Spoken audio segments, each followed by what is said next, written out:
নমস্কাৰ সকলোকে স্বাগতম জনাইছোঁ অন্য এক নতুন ভিডিঅ'ত। এইটো ভিডিঅ'ত আলোচনা কৰিম যে যদি আপোনালোকে গুৱাহাটী ইউনিভাৰ্চিটিৰ ফাৰ্ষ্ট ছেমিষ্টাৰৰ ষ্টুডেণ্ট হয়, আপোনালোকে আপোনালোকৰ এডমিট কাৰ্ড কেনেকৈ ডাউনলোড কৰিব সেইটোৱে এইটো ভিডিঅ'ত দেখুৱাম। তো ভিডিঅ'টো যদি ভাল লাগে প্লিজ লাইক কৰি দিব, আপোনাৰ বন্ধু বান্ধৱী সকলোৰে লগত শ্বেয়াৰ কৰি দিব যেন সিহঁতেও সিহঁতৰ নিজৰ এডমিট কাৰ্ডটো ডাউনলোড কৰি ল'ব পাৰে। আৰু প্ৰথমতে আপোনালোকে কি কৰিব, guwahati.samarth.edu.in পৰ্টেলটোত গুচি আহিব। তাৰপিছত আপুনি এনেকুৱা এখন ইণ্টাৰফেচ পাব। ইয়াৰ পিছত আপুনি কি কৰিব, প্ৰথম বক্সটোত আপোনাৰ এনৰলমেণ্ট নাম্বাৰটো দিব। আপোনালোকে কোৰ্ছ ৰেজিষ্ট্ৰেশ্যন কৰিছিলে, তো তেতিয়া আপোনালোকৰ এটা এনৰলমেণ্ট নাম্বাৰ আছিলে, সেই এনৰলমেণ্ট নাম্বাৰটো আপোনালোকে এই বক্সটোত দি দিব, এনৰলমেণ্ট নাম্বাৰ বক্সটোত। আৰু পাছৱৰ্ড যোনটো ছেট কৰিছিলে সেইটো আপোনালোকে ইয়াত দিব, এই তলৰ বক্সটোত দি দিব। পাছৱৰ্ডটো দি আপুনি লগ ইন কৰি দিব।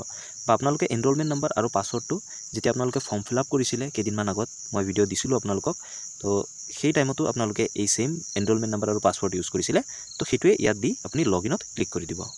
তো মই ইয়াত এনৰলমেণ্ট নাম্বাৰ আৰু পাছৱৰ্ডটো ভৰাই দি লগ ইনত ক্লিক কৰি দিম।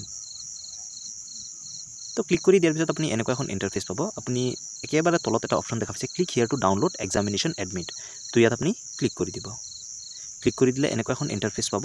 আপুনি এইপিনে ৰাইট ছাইডে গুচি যাব, চুৱাইপ কৰি গুচি যাব। ইয়াত এটা অপশ্যন দেখা পাব ভিউ, তো ইয়াত আপুনি ক্লিক কৰি দিব।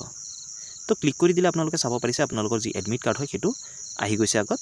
তো আপুনি কি কৰিব, একেবাৰে ওপৰত এটা অপশ্যন দেখা পাব প্ৰিণ্ট, তো সেই প্ৰিণ্ট অপশ্যনত ক্লিক কৰি দিব। তো ক্লিক কৰি দিয়াৰ পিছত আপোনাৰ যি এডমিট কাৰ্ড হয় সেইটো আপোনালোকে ছাকচেছফুলি ছেভ কৰি ল'ব বা আপুনি প্ৰিণ্টতো দি দিব পাৰে।